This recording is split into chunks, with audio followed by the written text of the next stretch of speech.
Phone tapping వ్యవహారానికి సంబంధించి సంచలనమైన విషయాలు బయటకు వస్తున్నాయి. ఇంకా ఫోన్ ట్యాపింగ్‌కి సంబంధించి దాని గురించి మాట్లాడుతూ ఉన్నారు.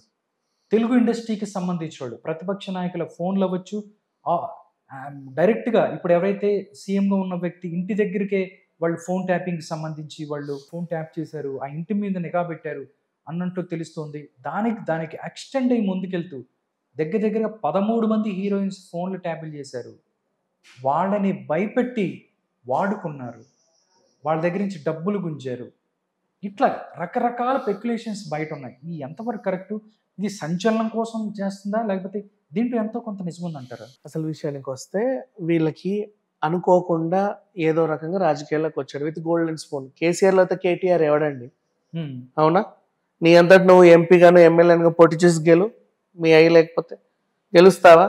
నీకు అడ్రస్సే లేదు ఫస్ట్ ఆఫ్ ఆల్ చెప్పాలంటే ఆయన లేకపోతే. సో వచ్చావు మొత్తానికి.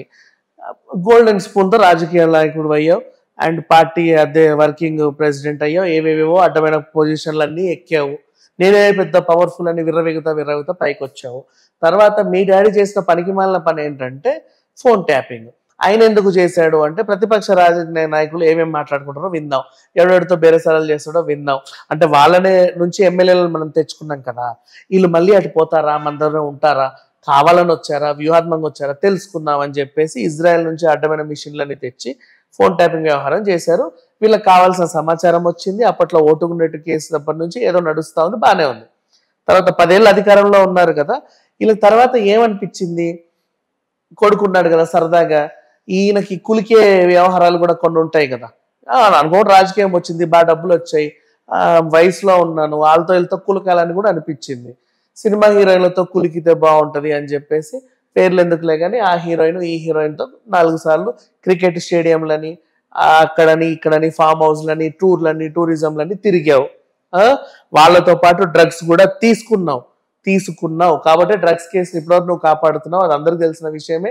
రేవంత్ రెడ్డి వాదించినట్టు నువ్వు నార్కోటిక్ టెస్ట్కి సిద్ధం అయితే ఎప్పుడో బయటపడేది, నువ్వు సిద్ధం కాదు అందుకే బయటపడట్లా, నువ్వు తీసుకున్నావు, యు ఆర్ ఏ డ్రగ్గిస్ట్ అంతే.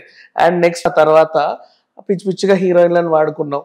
నీకు పుట్టిన దరిద్రమైన బుద్ధి ఏంటంటే ఇది నాతోనే ఉంటుందా, ఇంకెవరితోనైనా తిరుగుతుంది, ఏది దీని ఫోన్ వస్తే ట్యాప్ చేయనుకోండి సరదాగా ట్యాప్ చేసావు. అరే బెల నచ్చింది, ఆడుకున్నావు సరదాగా.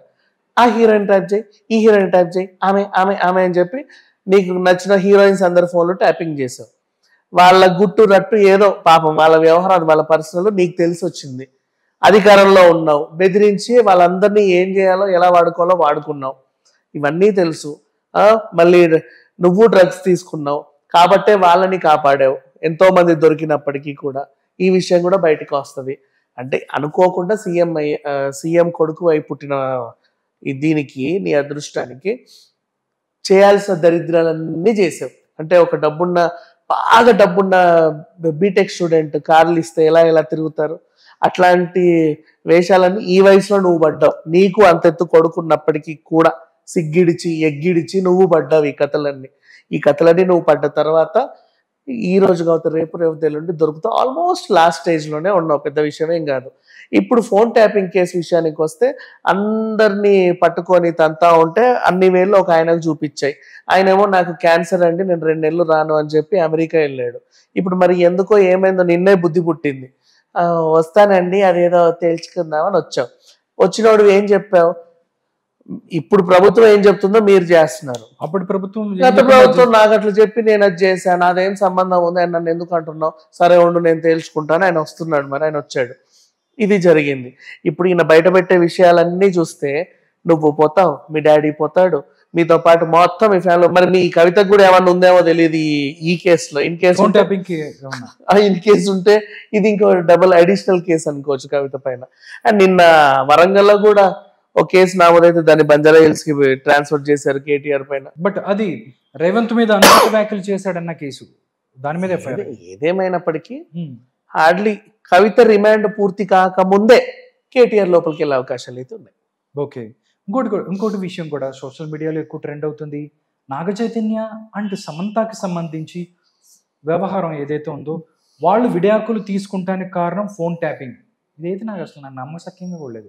అసలు వాళ్ళిద్దరు విడాకులు తీసుకుంటానికి వీళ్ళకి ఏంటి నాకు అర్థం కాలేదు, ఏంటండి ఇది? వాట్ హ్యాపెండ్ ఈజ్ యాక్చువల్గా బయట జరిగేది ఏంటంటే అందరూ వాదించేది Hmm. చాలా మంది హీరోయిన్లు ఫోన్ ట్యాపింగ్ చేశారు. చాలా మంది హీరోయిన్లలో అప్పుడు ఇట్లా 5,000 లెక్కేస్తే సమంత కూడా షీఈ్ స్టార్ హీరోయిన్. Hmm. సో చేయాల్సిన ఫోన్ ట్యాపింగ్లు చేస్తే ఆమె పర్సనల్ విషయాలు ఏమో ఒకటో రెండో నీకు తెలిసి వచ్చాయి. బ్లాక్మెయిల్ చేసావు, ఆ పిల్ల నీకు లొంగలేదు, లొంగదు.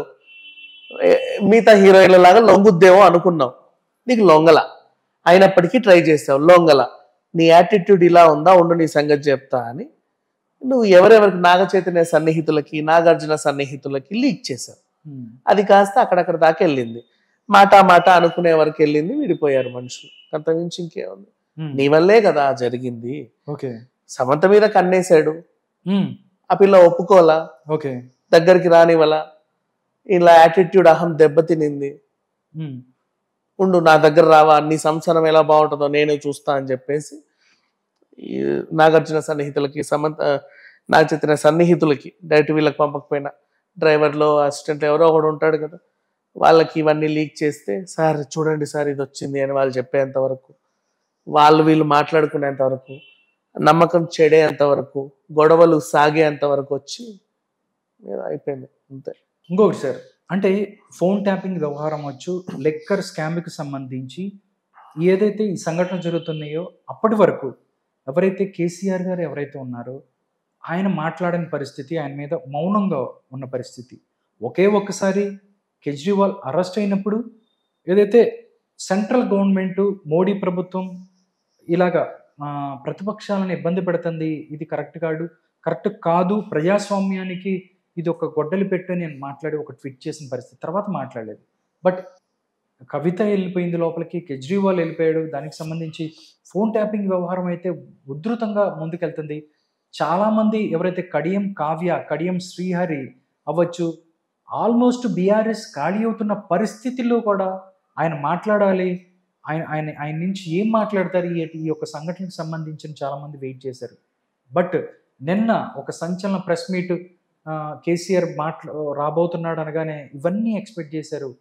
మోడీ మీద యుద్ధం ప్రకటిస్తాడు, మోడీ ఈడీ అనుకుంటూ మాట్లాడతాడు మొత్తం ఇంకా అన్నట్టుగా చాలామంది ఎక్స్పెక్ట్ చేశారు. కట్ చేస్తే ఆయన ఈ విషయాలు ఏమీ అడ్రస్ చేయకుండా రైతులు ఇబ్బందులు పడుతున్నారు, వాటర్ లేదు, ఎండిపోతున్నాయి పొలాలు అన్న పరిస్థితి, వీటిని ఒక బస్సు యాత్ర ద్వారా ఇట్లా బయటకు వెళ్తున్న పరిస్థితి, దీన్ని అంటే ఉన్న ఇష్యూస్ని డైవర్ట్ చేయడానికి కేసీఆర్ ఇలా వెళ్ళారు అనుకోవచ్చా, లేకపోతే వీటిని అడ్రస్ చేయకపోవడానికి కారణం ఏంటి? యాక్చువల్లీ నువ్వు సైలెంట్గా ఉన్నావు ఫస్ట్ నుంచి, ఖండించలా. ఎందుకు అంటే నీకు తెలుసు ఆల్రెడీ వ్యవహారం.